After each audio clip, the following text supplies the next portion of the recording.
Ryan Reynolds here from Mint Mobile. With the price of just about everything going up during inflation, we thought we'd bring our prices down. So to help us, we brought in a reverse auctioneer, which is apparently a thing.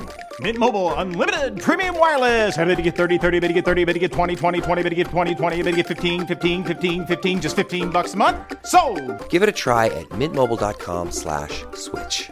$45 up front for 3 months plus taxes and fees. Promo rate for new customers for limited time. Unlimited more than 40 gigabytes per month. Slows full terms at mintmobile.com.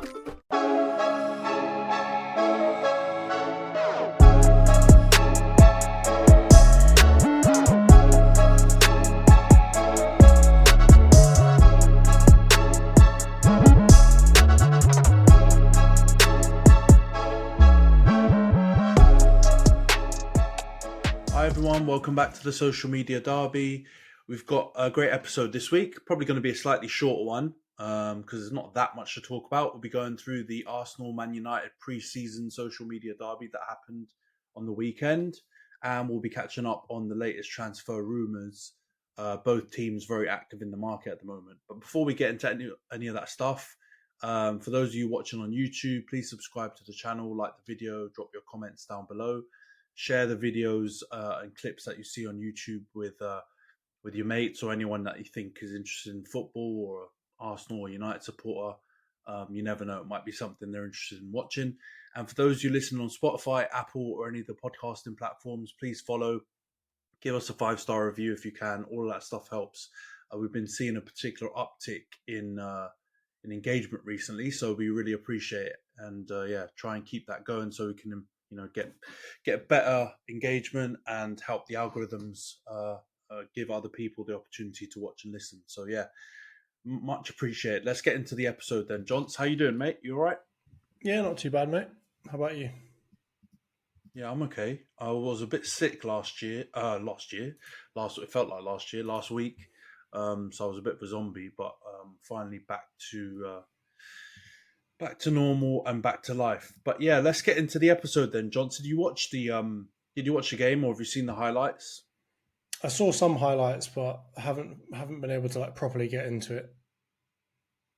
Yeah, I mean, it was at 1 a.m. I think it kicked off late, so it was like 1:20 or 1:15 a.m. in the end over here in the UK in London. God knows what time it was there. It was probably just about the morning time, maybe 9-ish or 8-ish or something like that in Beijing. So it wasn't the greatest times for us to watch a game. But yeah, the result ended Arsenal 2, Manchester United 1. For weird reasons, they're playing penalties in every game regardless of the result. And in the penalty shootout, Man U won 4-3. It was an interesting game, at least in the first half, I thought. From a lot of the highlights I saw, the majority of them came from the first half. And listening to and watching some aggregators kind of talk about the game live, it seemed like a lot of action was happening in that first half, and it seemed to be quite an even game in that first half. So both, I think, Ahmad and Mason Mount missed some good chances to put Man U 1 up, and then I think the first 15 minutes, if you were to split them out, was probably more leaning towards Man U in terms of who performed better. And then, Man United did take the lead in, I believe, the 8th or 9th minute. Rashford plays the ball over the top. Rasmus Højlund outmuscles a youngster called Heaven, I believe. Pretty tall and gangly guy, but not that muscly and strong. And he got kind of outmuscled and outpaced. And Højlund scores by nutmegging the goalkeeper to put United 1-0 up. And then it seemed almost like as soon as Højlund, who got injured swiftly after that, and Lenny Yoro, who got injured pretty soon after that, came off, Arsenal started to get back into the game. I think Hannibal Mejbri came on for Højlund, bit of a weird sub in my opinion. And we had no one to hold the ball up, and you guys started, passing the ball around. And to be honest, you looked really good considering it was only your second preseason game after the was it Betis that you played a few days before. So it was Bournemouth. Oh, Bournemouth, that's it. Yeah. So it was pretty good, to be honest, considering it was only your second game. I think it was our third game, so we won one game ahead. And yeah, you equalise, I think, midway through the first half. Jesus scores. Let's be honest, it was definitely offside, but for some reason they're not using linesmen, it seems like, in friendlies, but no VAR makes sense, and the goal stands. Really nice cross from Nwiri, who I've totally butchered his name, but yeah, top player. We'll call him Ethan from now on. Second half, I didn't see much of that. It looked like it was, all the substitutions, like we kind of talked about on last week's show, impacted the game. At least from a Man U perspective, it looked like Arsenal, you guys still played pretty good ball. I think majority of your subs came midway through the second half. So you carried on playing the same kind of football in the beginning. And then, Martinelli comes on, I think in like the 73rd, 4th minute or something like that, and scores a really nice goal, cutting in from the left-hand side, twists up our right back. I can't remember his name. I think it was like Scanlon or something like that, youngster, and tucks it away underneath Onana. So you guys get the win 2-1, which I think was pretty fair. You had more of the ball. Makes sense that you guys would win. You obviously, I think, just a better team than us. But then, penalty shootout was super weird. I don't know if you saw some of the highlights about that, but Onana was doing some real Bruce Grobbelaar tactics and like showing players like one side of the goal, not getting close to either one of them that he did. I think he did it to Fabio Vieira and Gabriel, right? Who both tucked it away, and he was nowhere near the ball, so he looked like a right. But in the end, he did make one save from Havertz, and then Kirill missed and put one wide to give us the win in the penalty shootout. So, Johns, I think let's quickly touch on a couple of players, because we're not going to do the player ratings that we normally do for a preseason friendly, but I do think there are 2 or 3 players that we should have a little quick chat about. And they're all on the Wonder Kid side, so we'll call it Wonder Kid Watch. So you've got Ethan and Nwiri on your side, who I thought had a really good game, but I'll get your opinion. And then we had Toby Collier and I think his name's Harry Amas at left back on the United side. We'll start with Nwiri. What did you make of his game, and how excited are you by this youngster? No, I think he's good. I think he plays, kind of with that young spirit that I think a lot of players tend to have drilled out of them as they get older, which is nice to see. I think he's also kind of mature for his age, obviously, and I think that's a running theme that you'll see across all of these players, is that they play as if they're a lot older than they actually are. But yeah, I'm excited by him. I think, I'm hoping that he'll get a couple of appearances here and there. I'm not calling for him to be in the team all the time. I do think that we need to obviously prioritize playing our best 11.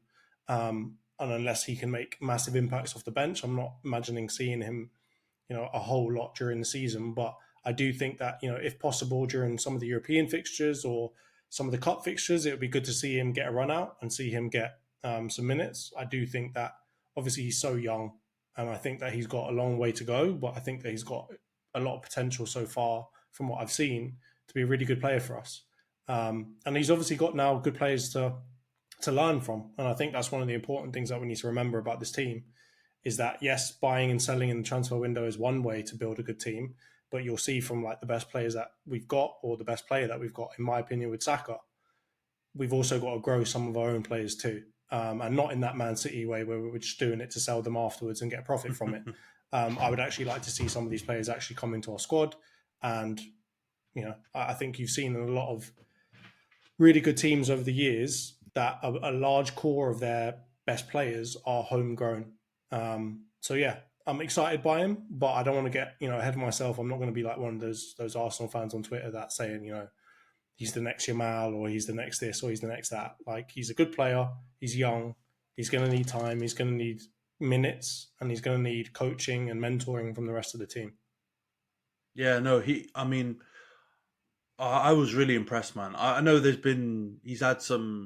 come off the bench, I think, a few times in different games in the first team, and he's obviously, I think, played in a few preseason games last year. But this is my first time, obviously, seeing him in a game of this kind. I know it's not magnitude because it's just a preseason friendly, but, in a game where I'm actually paying attention to it properly. And he looked really tidy, man. He looks like he's... I don't think he's got like his proper man body yet to take the like week in, week out Premier League, but I think he was definitely, he was sticking his foot in there and getting involved, and he certainly didn't look physically overawed coming up against Casemiro or Collier, who's quite a big lad as well. And then he was really neat on the ball, and he just looked quite mature. I think you used the word mature just now, and he did look quite mature. He didn't look like a kid coming up from youth football. He looked like he kind of felt like he belonged, which is a great start. And you kind of touched on the question I was going to ask you, actually. Like, a lot of Arsenal fans, and you kind of mentioned some that are getting a bit ahead of themselves maybe, or getting a bit gassed about his performances. And just I was going to ask you how much you think he should feature this season, because I've heard some people say he should get at least, I don't know, 15 starts this season, or I don't know, 10 full games, etc. I've heard some people use those kind of numbers to kind of give him as an objective for the season. Do you think, I mean, it sounds like from what you've said, you're willing to go even slower than that and kind of just drip feed him in off the bench in kind of Carabao Cup or European dead rubbers and stuff like that? Is that what you're saying? Yeah. Yeah, I mean, it depends on the team. It depends on what's happening with the injury situation. It depends on a lot of things, right? Like, of course, if our team is full strength, no injuries, then he's probably going to be third choice to get into that 10 spot behind Odegaard and maybe Fabio Vieira. So from my point of view, like, yes, I'd like to see him get minutes, but it depends really on the situation. And if I've got to sacrifice getting something out of next season and not playing him, I'm unfortunately going to have to go for that one. So that's why I'm saying cup games, maybe some European fixtures, depending on what's happening in the groups. They could be good, good opportunities for him to show something, right? And good opportunities for him for Odegaard to get a bit of a break. Because it's one thing that we know from the last couple of years is we've been playing the same players over and over again, right? Saka's a great example. Odegaard's a good example too. And with Odegaard particularly, that he's had injuries in his past, right? He's not been fully clean record in terms of his kind of his health. So, it depends on that, and it depends on what we do in the transfer market, right? Like if we go and get, like a Fabian Ruiz or some of the people that we might talk about a little bit later that can play maybe the 8 role and also step into the 10 role, then maybe he goes further down the pecking order.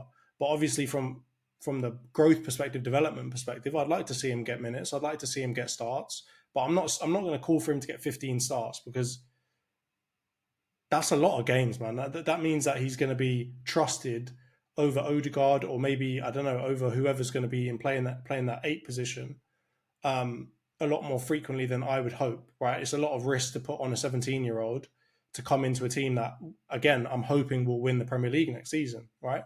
So I get what people are saying about him, and obviously they want to grow their youth, but he's 17, man. Like, he's got a couple more years. We don't have to throw him in this season and try and get him loads of games. Because also another good thing is, or another thing to think about is, do we want him to be getting injuries? Do we want to overload him with, as you say, he's not fully developed physically, throwing him into Premier League, which is arguably one of the most physical leagues in the world? So, I can see both sides of it, but if it's up to me, if we're all fit and we've got who we need to get, and we're successful in the transfer window, I imagine just some cup games and some substitutions every now and then, maybe in the 70th, 80th minute, but not more than that unless something bad happens.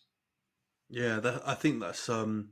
I think that's probably the most sensible approach. I think some Arsenal fans are looking at him as maybe he's going to be able to jump ahead of a Vieira, which, to be honest, I don't think is as crazy of a shout as it might seem. I'm not going to downplay Vieira and act like he's absolutely rubbish. I think he gets a bit of a hard rap because he's been quite heavily injured. I feel like when he has played, especially last season, he looked okay. First season, he didn't look good. But, you got to give people a bit of time to, bed in. He was coming in from Portugal. He was young himself. So I think, I would give Vieira a bit more space to grow. But I do think that's kind of the battle that a lot of Arsenal fans are leaning more towards him over Vieira, especially, for the fans who don't really rate Vieira at all. Right, I guess it's a bit of a tap in. But I think you've got to probably start cautious and then scale up your expectations depending on how he goes. I think a lot of people had that approach with Kobe last season, even though there were a lot of United fans that were getting super gassed in pre-season because we were also playing him a lot, and he was playing really well, and people were saying Kobe's the future and all this kind of stuff, and then the injury kind of derailed all of that. I guess was a bit of a reminder to everyone that we need to chill out a bit. But as soon as he came into the team, you saw the expectations have grown massively now, and that's purely down to his performances. So I don't think it's impossible for Ethan to do something similar. But yeah, I think you've just got to play it by ear really and see how it goes. I would definitely say he was probably the best performing youngster on the pitch. But the other two on the United side was Toby Collier in midfield, who we'll start with now, who looks like a unit, man. I think he's like 19, or he's a bit older than Ethan and Amas, who we'll talk about in a minute. But he's tall, he's pretty rangy, but he looks a bit more developed from the physical standpoint. He looks like he's able to play proper football, and he covers ground, man. So even though I don't think he was like he doesn't look like some generational talent from what I've seen so far, right? Which might be harsh to say. He looked good, and he looked like he can definitely be useful. And it looks like we could use that profile of player in our midfield 100%. He was getting stuck in. He was winning the ball high. He was pressing. He was covering loads of ground.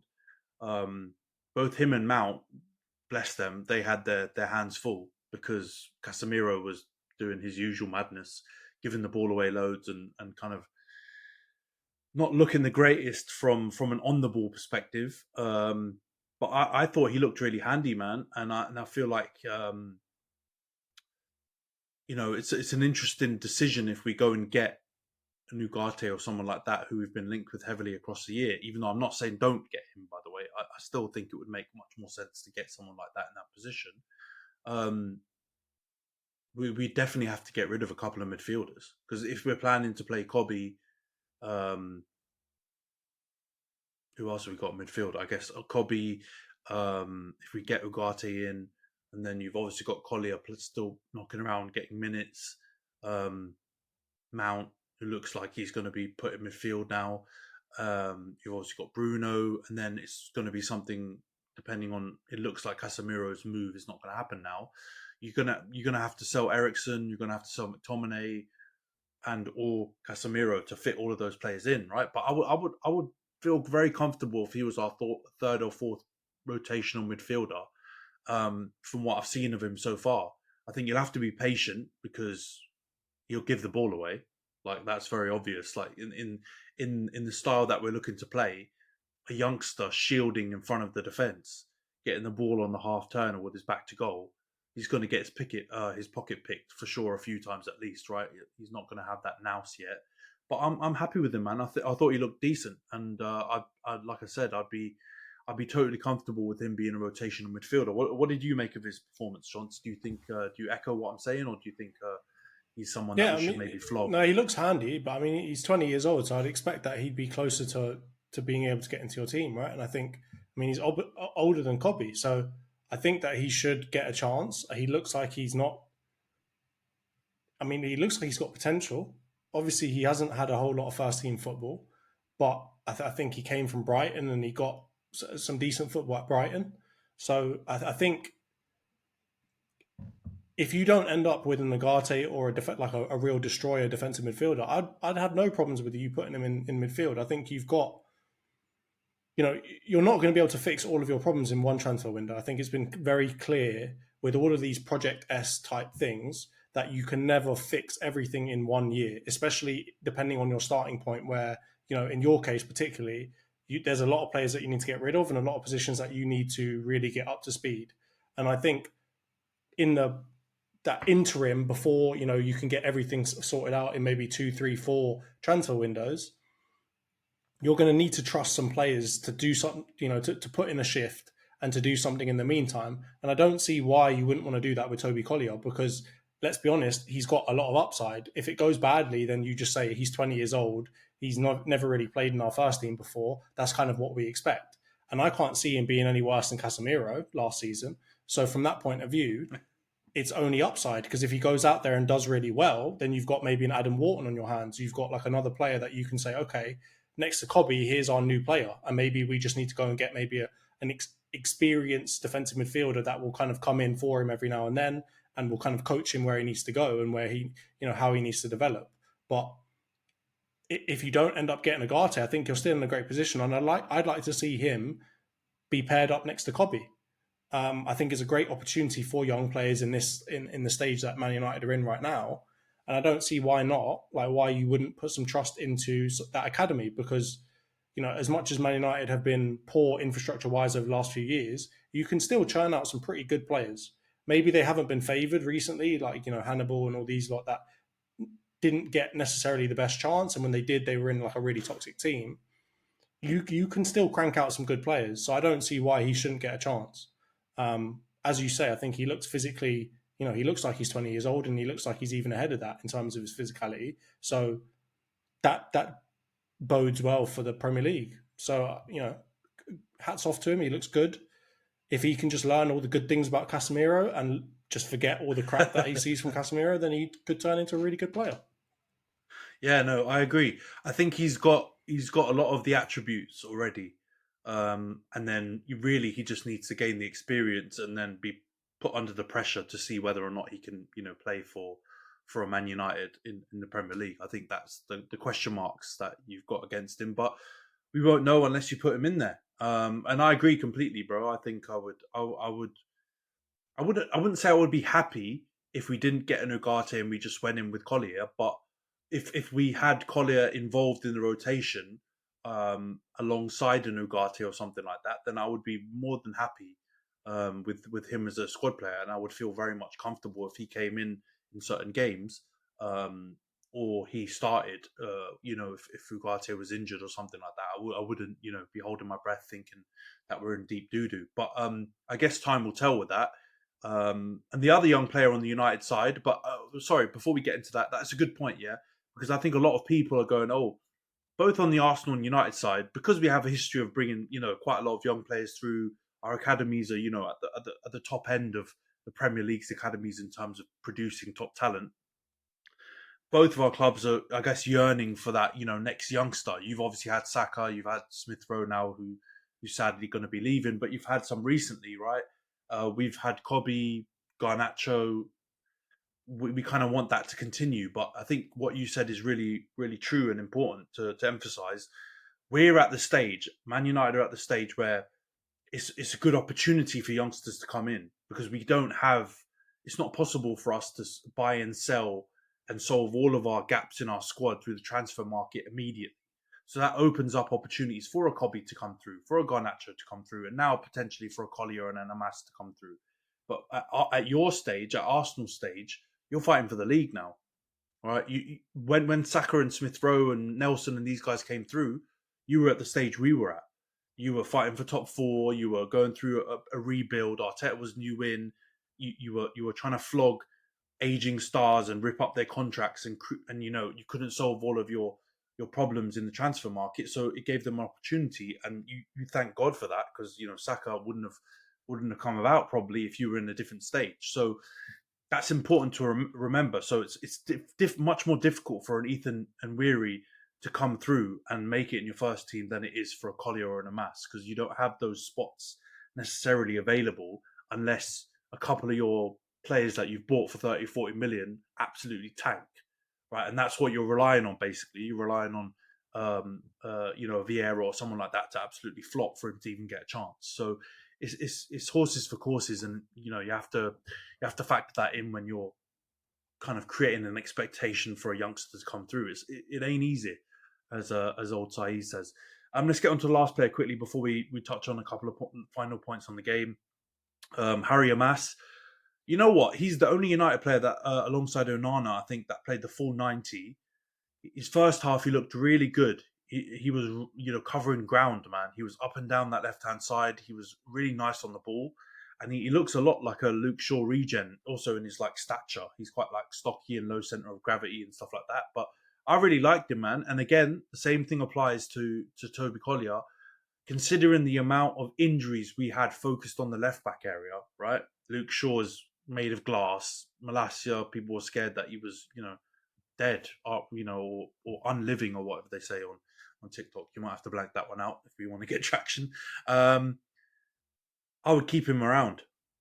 like we flogged that Alvaro Fernandez or whatever we had, a good youngster that we had to Benfica that I was quite upset about. We need to have a youngster around, so, who doesn't have the expectation to play all the time, but he may be thrust in there if our left backs aren't fit, which I think we can all admit now. The two left backs we currently have on the books are not very trustworthy, and they don't fill me with confidence when it comes to fitness. So, I'll be more than happy to keep him and not even go into the transfer market on the left-hand side, and focus on other areas if we've got Harry Amas. From what I've seen, he looked really handy, man.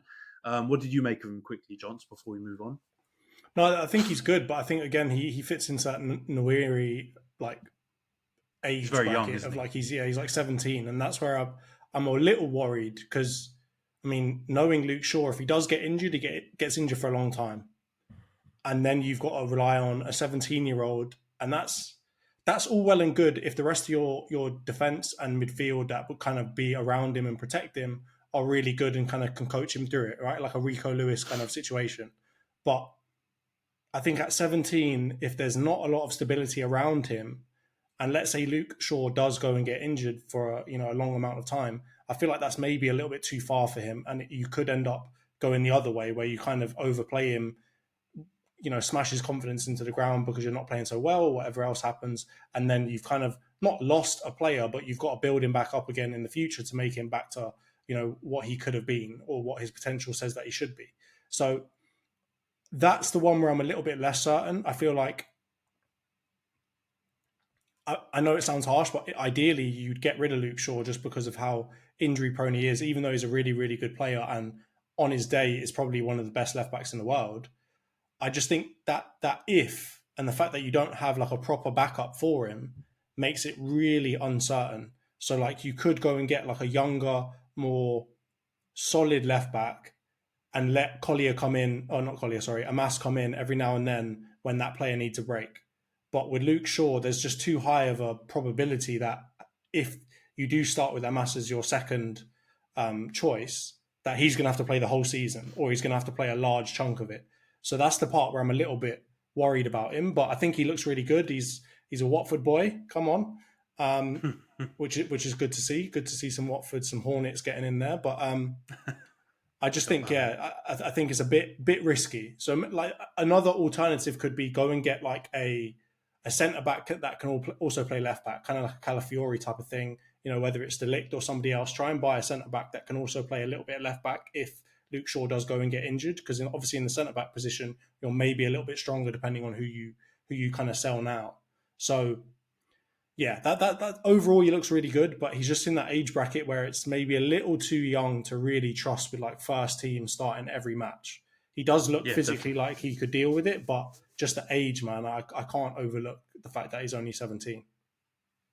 Yeah, I mean, I would definitely not play him week in, week out. I think he would definitely be like a third choice left back, most likely fourth, really, because I think obviously Dalot can play left and right back. If we get a Mazraoui in, who it looks very much likely that we will, and we'll talk about that in a bit, he can cover left and right back. So most likely, if we get a continuation of all the injuries at left back, as long as our right back options stay fit, most likely we will do what we did last season, which was stick Dalot left back or right back and put the other that's right back. that protects him. I don't think that makes sense. I just don't want him to be second choice and have to being second choice to Luke Shaw is basically like being first choice a lot of the time. So that's like being the AB choice, which exactly. is a bit dodgy. But I mean, I know a lot of United fans have completely written off Malacia. I haven't. I think we have to be patient with him, but I'm hopeful that if there's one positive that we can get out of the season from that perspective is trying to rehabilitate him and get him minutes, because I wasn't on the train that he's rubbish. I thought he had a decent first season. I thought he had loads of standout games where he was really good.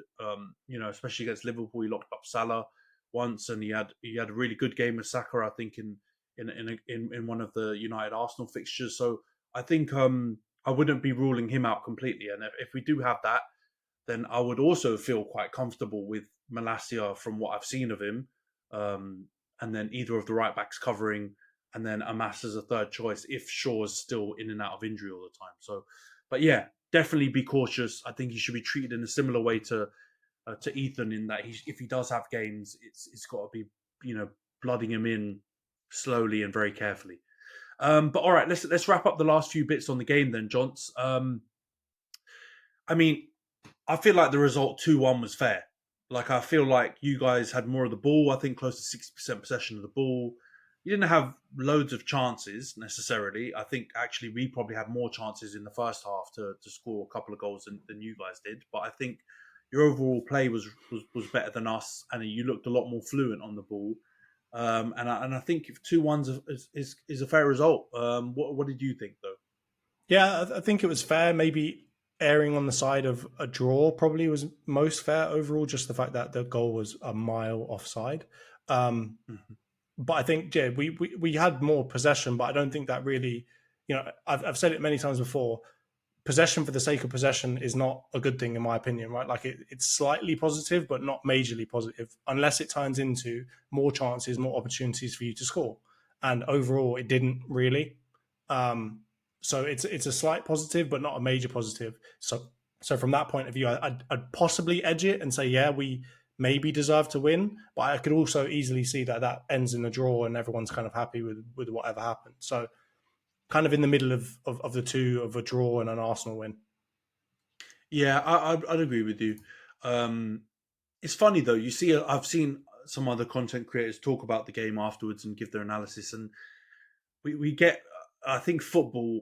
A lot of people, and I agree with them when they talk about, kind of the individual flair and stuff has been taken out the game, and it's, the game is gone, etc., which I think is probably a bit too far. But the general sentiment I understand.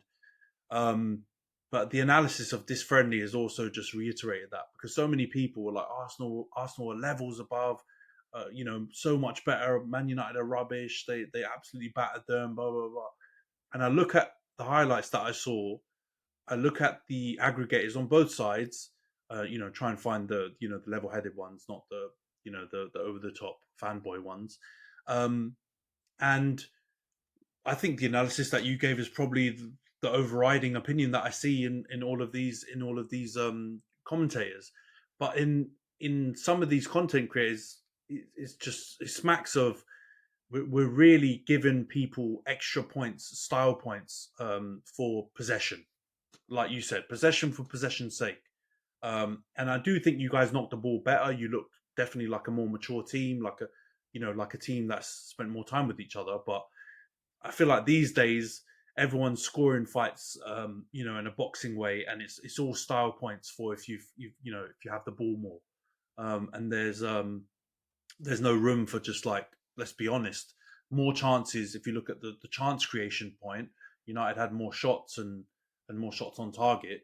So does that count at any point or not? Or is it just having the ball more counts? We're doing pet ball for every result. So yeah, it kind of stinks from that perspective. But I agree with you. I think probably Arsenal just about edge it, or maybe a draw, based on, I think, how the game really went, and not just looking at who had the ball more. The last point I'll make is absolute big blow for United if Højlund and Euro are out for a substantial amount of time. I would even say, even if they're out for the rest of pre-season, because especially on the Euro side, if he's out for the rest of pre-season, which there's some rumours coming out that he might be out for 6 to 8 weeks, that stinks. Because even though I know Lisandro Martinez is not even there, and that is what a lot of people have been predicting the combination will be, right, if we don't sign another defender, just not getting him the time to get on the training field and play preseason games with his teammates. And you saw some loose touches from him in this game, right? He got his pocket picked in like the first minute by Jesus. He did a really good recovery. It was a bit Gahey like in the Euros, where he made a bit of a blunder and then saved it at the end. But he looked a bit like he was a bit confused, or he didn't quite build a relationship with Maguire, who I think had a pretty stinky game, if I'm honest. I think Jesus just twisted him up like a pretzel, to be honest. But I think it's so important for him to play. So if him and Højlund, less so Højlund, but both, I would say, they're both out for the rest of pre-season or miss any Premier League games, boy, that's really, really sad. And I'll be bitterly disappointed if that's the case. Yeah. What did you make? I mean, it's a pretty obvious one, right? I can't imagine you were going to say no, it's okay to get injured.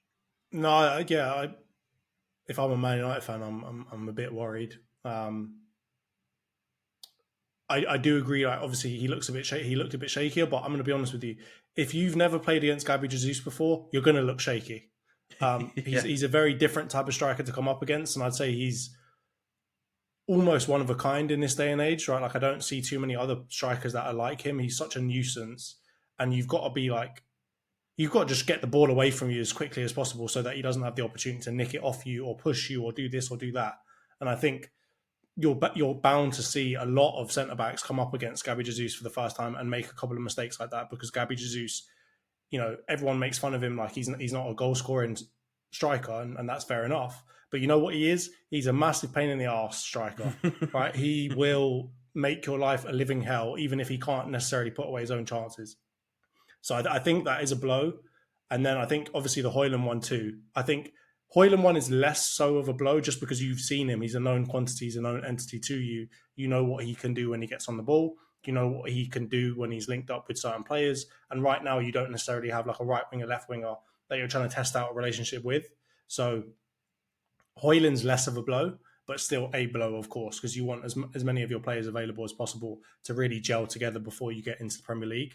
But the Euro one is real disappointing because, you want to give him some time to really get used to it, especially in a defence. A defence more so than anything else. You need time just to bed in together with other players. And if you don't get that time, you can sometimes be on the wrong wavelength, a different wavelength when it comes time when games are a lot more important, and then you start getting into some issues where you lose or you commit some mistakes because you're just not on the same wavelength. So more so for a centre-back than anyone, I think that is a bit of a blow. Definitely, man. I 100% agree. You need continuity in defence, and it's even just training, right? Even if he wasn't playing loads of games, but he was just training with Maguire, training with Evans, training with some of these guys that he might have to cover for in the season. And you could tell on the pitch in that 20 minutes or whatever he was on the pitch, you could tell him and Maguire weren't on the same wavelength. And I think a lot of partners that have to get used to playing with Harry Maguire need some time to acclimatise, because he's not your traditional centre back, and I don't think he'll be a centre back that Euros played with while he was at Lille. Some of his partners, I can't think they're very Maguire like. You know what I mean? They're probably a bit more Leacher like, or probably even more calmer versions of that. So having someone who's plays like Maguire, who you're going to have to sweep up for because he can't, he can't track back or deal with balls over the top. Yoro's got his hands full, and he didn't look like he could cope with it. But yeah, it's a blow, man. Let's hope they're not serious injuries, and we get to see them when the Premier League kicks off in a couple of weeks' time. All right, let's wrap up that then. Arsenal get the win 2-1 in the pre-season social media derby. But yeah, getting excited for the season now after seeing our teams play against each other as well. It's kind of like a bit of a reminder that the season's coming back soon and it's exciting times. But let's get into the transfer segment then of the pod that we do every week now. We'll start off with United. It's going to be a pretty quick one, to be honest, Johns, but I'll get your opinion on it as well. We've been linked with the same players that we've been linked with pretty much for the last month or two. The Ligt at centre-back, Ugarte in centre midfield, and obviously in the last 2 or 3 weeks we've been heavily linked with Mazraoui at right-back. On the rumours out, Wan-Bissaka out. Lindelof has been heavily linked with a move as well recently as well. And then McTominay as well has been probably the most linked centre midfielder as well in the last week or so. It's very obvious from all of the big transfer ITK dons, the Fabrizios, the Ornsteins, all of the regional guys in France and Germany and all this lot, that United are agree in personal terms with all three of these players, Mazraoui, De Ligt, Ugarte. But we can't go in there and agree terms with the clubs because we're operating on a one out, one in policy now for the rest of our transfer business, which, to be honest, I think makes complete sense because we've got a bloated squad and there's a bunch of players that we need to just get out. So I would, I think a lot of greedy United fans and the flip-floppy type ones that just want us to buy, transfer obsessed fans, they're just going to say, no, we just want to buy players. We need to get them in. It doesn't matter about selling. But I think we'll both agree, right? Because I think Arsenal are in a similar predicament now going forward as well. Selling one and buying one is the way that I'm happy with us to operate. We just need to find a way to sweeten deals to make sure that our players go. Because it seems like, especially on the United side, a lot of the players that we're trying to flog are pretty happy to stay because they're probably on big salaries. Obviously, playing for United is quite prestigious. They get a lot of other benefits sponsor-wise and social media-wise that they might not get at West Ham, Fenerbahce, Fulham. No offense to those teams, right? But I think that's the reality of, a big super club and how the football industry operates. So I think that's the big issue that we're having. And I think in that circumstance, I'm very much like, if we have to sweeten some deals to get these players out, pay them a bit of their contract that they're maybe missing out if there's a big gap between, the buying club's contract offer and their existing offers, I'm willing to do it. Right? Like kind of Football Manager style, you offer some compensation to sweeten the deal to get them out the door. I'd be fine with us doing that because I think it's imperative to get those players out and get these players in so that we can start bedding them in as soon as possible. I don't want us to go down to transfer deadline day, breaking news, Jim White, yellow ties and all that kind of stuff, seeing us active on the last day. But I'm happy with the links. Again, I'll be happy if we got Ugarte, happy if we got Ligt, happy if we got Mazraoui. I'm not going to be one of these revisionism dons that I'm seeing on Twitter, moaning about us selling Wan-Bissaka. Yes, Wan-Bissaka is very good one-on-one. There's pretty much no one like him, or there's very few players that play like him. But let's be honest, he's been at fault for a lot of goals positionally. When people say he's very good defensively, I've always argued that he's good one-on-one. Positionally, he gives away a lot of goals. And then going forward, even though he's definitely improved, he's not going to be a Luke Shaw on the right. He's not going to be a player that you want at fullback offering something going forward, right? He's not a Ben White who's been able to show that they can do a lot going forward. So with this style, getting a Mazraoui in makes sense to me, or getting a Dumfries or someone like that who we've also been linked with makes sense to me. So I'm not going to be, someone who moans about selling Wan-Bissaka. But yeah, what do you make, Johns, first on the United ones? And do you kind of agree with my acceptance of this policy? Yeah, no, I think it's a good policy. It's the smartest business decision to make, because if you don't try and get them out now, you'll never get them out, right? I think you see over time, they're just going to run their contract down, and then you'll just get rid of them at the end, right? When they've already kind of milked you of all of the cash that they signed up for. So from my point of view, you've got to do it now for a lot of these players, and the sooner you can get them out, the better. Even ignoring the people coming in, you're going to be in a much better position when you can get out some of the deadwood that you really don't see a future for at Man United. So people like McTominay and Lindelof particularly, there's no future for them at Man United. It's best to just get them out as soon as possible. And if you were to just go about and just go and buy all the players you wanted, the motivation from your team, from your club, from your business to get rid of players like Lindelof and McTominay afterwards, and from even the fan base, is going to be much lower, right? Because you've already got the players you want. You don't really care anymore, right? So from my point of view, it's get rid of those players ASAP as quickly as you can, and then see if you can get pieces here and here and here. And if you can't get them in, then just play the youngsters in the meantime, right? And obviously that's how you prioritize who comes in and who goes out, right? Based off of what cover you've got in that position. So I think personally it's a great policy to have. I think unless you've got a squad that's just really small and you need to add people on top of it, then fair enough, you don't necessarily need to have this one in, one out policy. But I genuinely think that most of the best clubs in the world tend to have something like this, right? Even the Barcelonas, who are terribly run, when they buy someone, at this point, they're forced to get rid of somebody else, right? Man City also nowadays, they buy someone, they're kind of forced to get rid of somebody else, or at least create a path for somebody else to leave. So I think it's the best way to operate. I think Arsenal are having to operate in a similar way. And I would argue that despite some of the quality of your squad, you do have a decently sized squad. So at this point, to just add more people on top of it, you're going to end up like Chelsea, where you haven't even got enough space in your dressing room for all the people you've got. So I think it makes sense. Out of all of the players, I think the only one I'd prioritize lowest is the Wan-Bissaka Mazraoui one. I think Ligt and Ugarte, getting rid of Lindelof and McTominay, should be your higher priorities, and getting De Ligt or whoever, De Ligt alternative plus Ugarte should be the top of your list. Whereas, Mazraoui, in my opinion, would be like a deadline day or closer to the end of the transfer window. If you can't get rid of Wan-Bissaka, or if you can't, or you have a good opportunity to get Mazraoui in, then maybe try that one. Because I know what you said about Wan-Bissaka, but I think he was much better last season. And I know everyone always says this, right? But if I'm a Man United fan, I'd be least unhappy if Wan-Bissaka out of the three of those players is the one that I end up having to keep. Right? If I'm stuck with McTominay or stuck with Lindelof, I'm going to be much more unhappy than if I'm stuck with Wan-Bissaka at the end of the transfer window.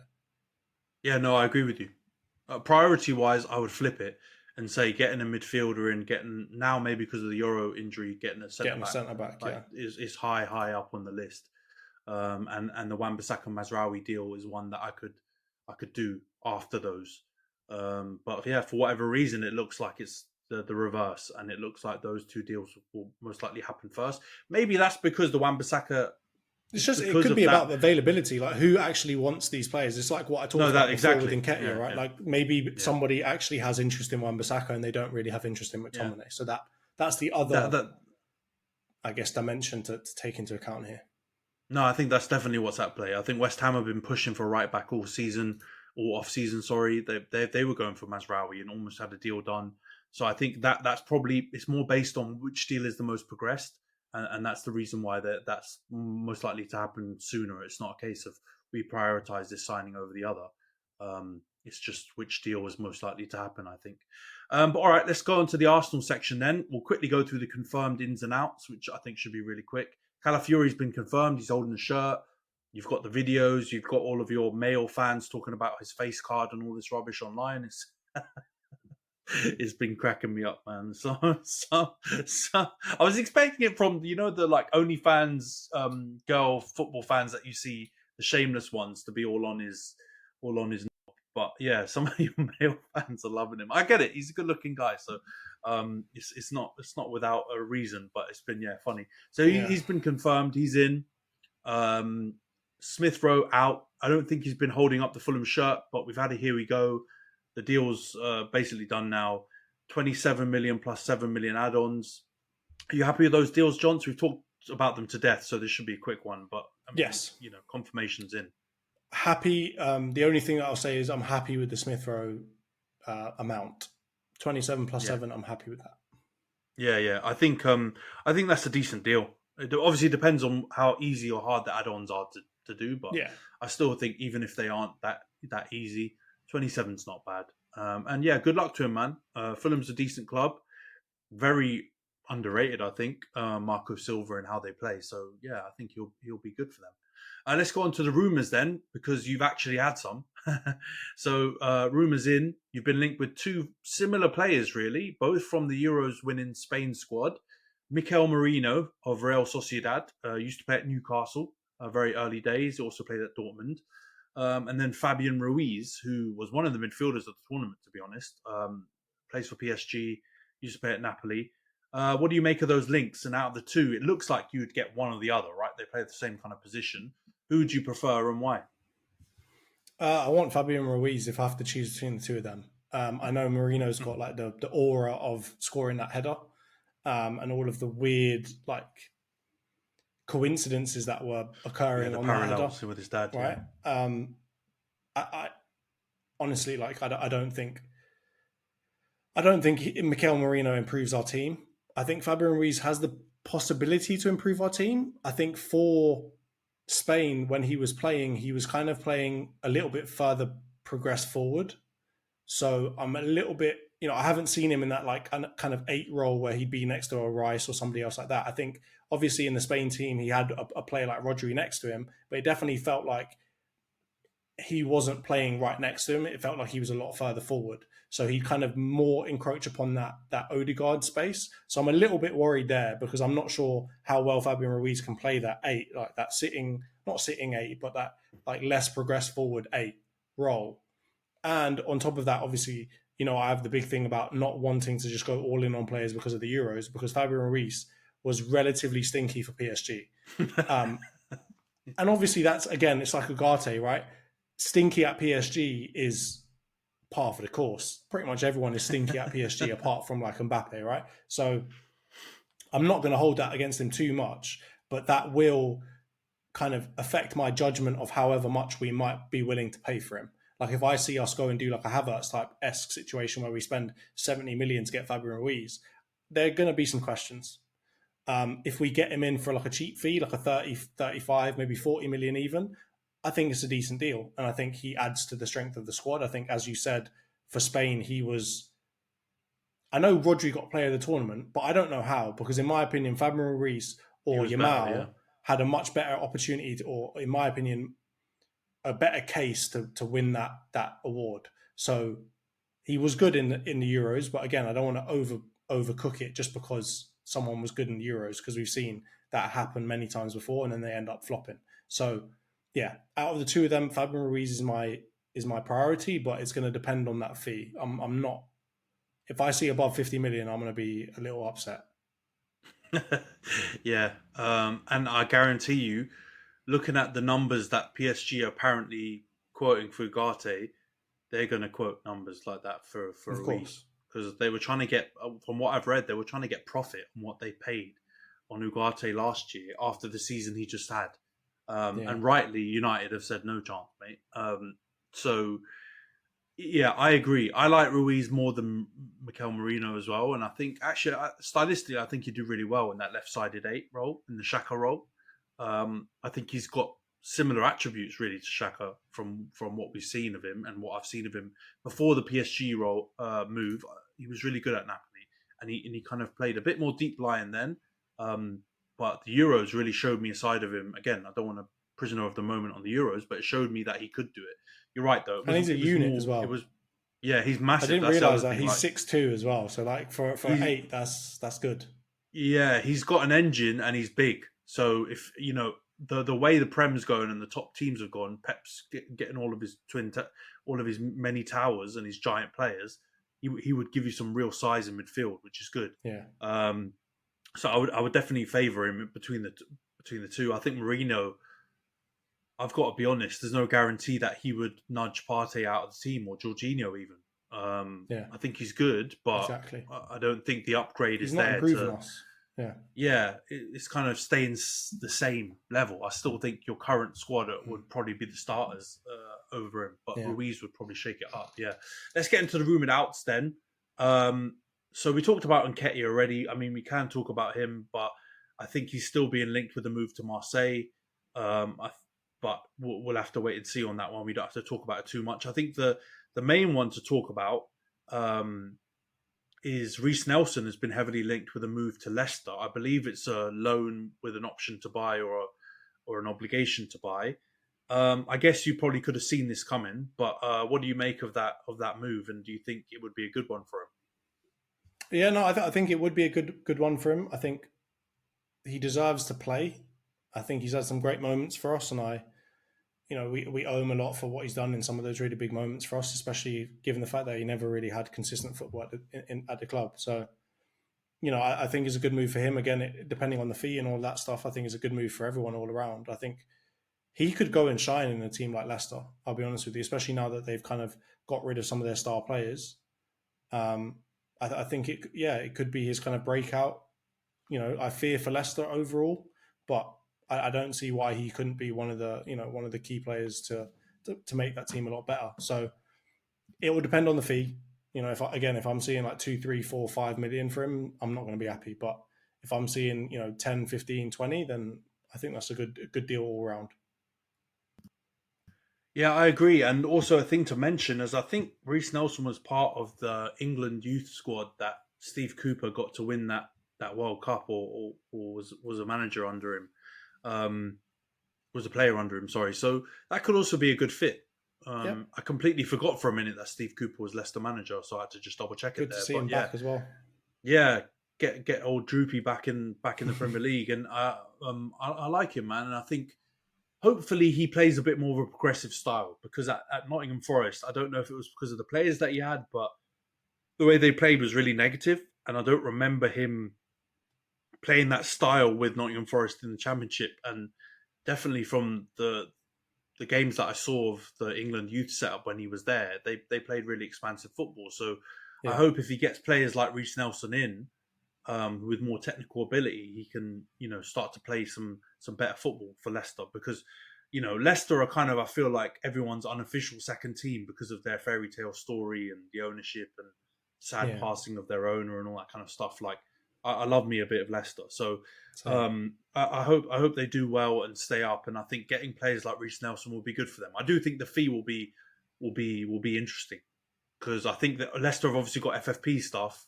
And even though they've flogged a few players, I think they still got to toe the line. So you may see like a loan with an option to buy or an obligation to buy, which isn't ideal.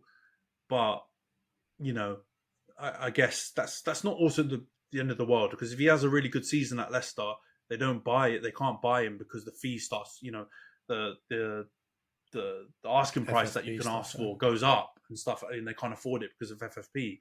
You could get more money from someone else, because he's prem proven or whatever. So I think it'll be a good move for him. Another one just to quickly mention, but I haven't seen any major links, is because of Calafiori coming in. Surely this means Kiwior's going, right? Like, he's got to go somewhere. He's been linked with Italy, so I mean, you wouldn't be sad to see him go, right? I think now that Calafiori's coming, you're covered.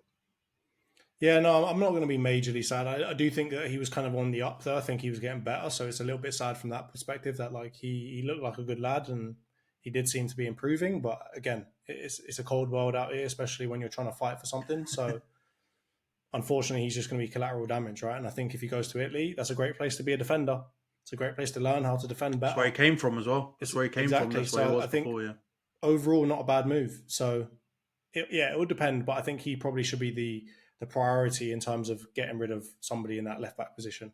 Although I'd love to see Zinchenko go too, but I was going to argue with you then.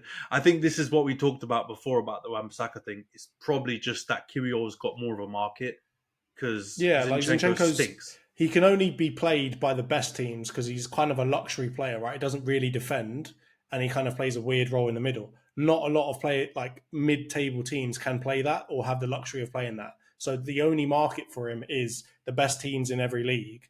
And in that case is the teams that have like a really tactical type manager, which is a very small number of clubs. And based off of how poor he was last season, why in the world would they ever come after him? So I think he's going to be one where he just got to run his contract down. He'll be in the dressing room, be an important figure, and that'll be that. And then that'll be the only way that we get rid of him.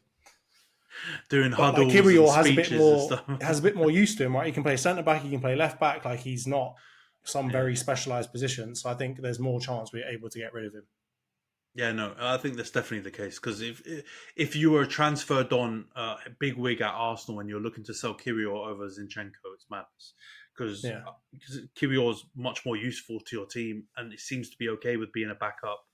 Zinchenko is just a nuisance, and I think he's probably on a big wage as well, which makes it difficult. Probably a lot of people don't want to, buy into a player on that kind of wage. So it ain't easy. But let's wrap up the pod here, Jonts. I think this next week or so, probably by the next time we do the pod, we'll have a lot of confirmed ins and outs on both sides. I think the next week is going to be big for a lot of our business. So we probably won't have loads of football to talk about. Although we've obviously got more pre-season games that are coming up. Mate.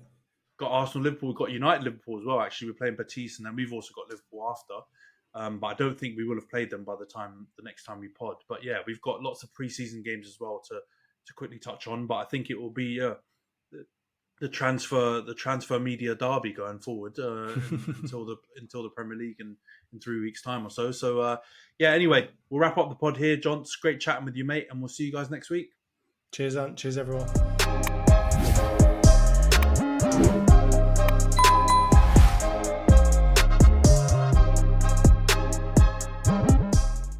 Sports Social Podcast Network.